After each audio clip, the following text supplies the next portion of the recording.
ఎప్పుడైతే ఎన్టీఆర్ తన రూట్ మార్చాడో అప్పటి నుంచి చాలా జాగ్రత్తలు పాటిస్తూ వస్తున్నాడు. ఇప్పుడు తన అన్నయ్య కళ్యాణ్ రామ్ ప్రొడక్షన్లో 27వ సినిమా చేస్తున్నాడు కాబట్టి అన్నీ తానే చూసుకుంటున్నాడు. గ్యారేజ్ తర్వాత తదుపరి చిత్రం ఎవరితో చేయాలి అనే దానిపై నిర్ణయం తీసుకోవడం కోసమే 3 నెలల పాటు గ్యాప్ తీసుకున్నాడంటే తారక్ 27వ ప్రాజెక్టుని ఎంత ప్రతిష్టాత్మకంగా తీసుకుంటున్నాడో అర్థం చేసుకోవచ్చు. కథల ఎంపిక విషయంలోనే కాదు, దర్శకుడు టెక్నీషియన్స్ తో పాటు కథానాయకులను సెలెక్ట్ చేయడంలోనూ కేర్ తీసుకుంటున్నాడు. తాజాగా అందుతున్న సమాచారం ప్రకారం తన సరసన నటించే 3 హీరోయిన్ల కోసం తారక్ 5గురిని షార్ట్ లిస్ట్ చేశాడని టాక్ వినిపిస్తుంది.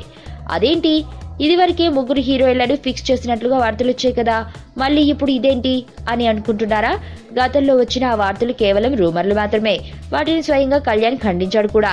ఎన్టీఆర్ త్రిపాత్రాభినయం పోషిస్తున్న సినిమాలోని ఆయా క్యారెక్టర్లకు జోడీలు సెట్ అవ్వలేదని ఇంకా వెతుకుతున్నామని చెప్పాడు.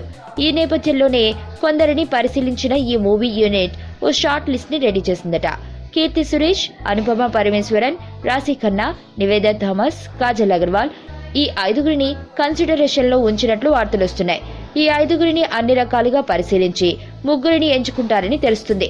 తారక్, కళ్యాణ్, డైరెక్టర్ బాబీ ఆ విషయమై చర్చలు జరుపుతున్నారట. తొలుత ఈ సినిమాలో రకుల్ ప్రీత్ సింగ్, శృతి హాసన్లను తీసుకోవాలని భావించారట.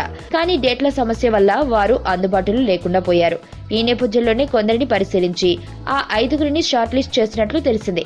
మరి వారిలో ఎన్టీఆర్ కి జోడీ కట్టబోయే 3 భామలు ఎవరో చూడాలి.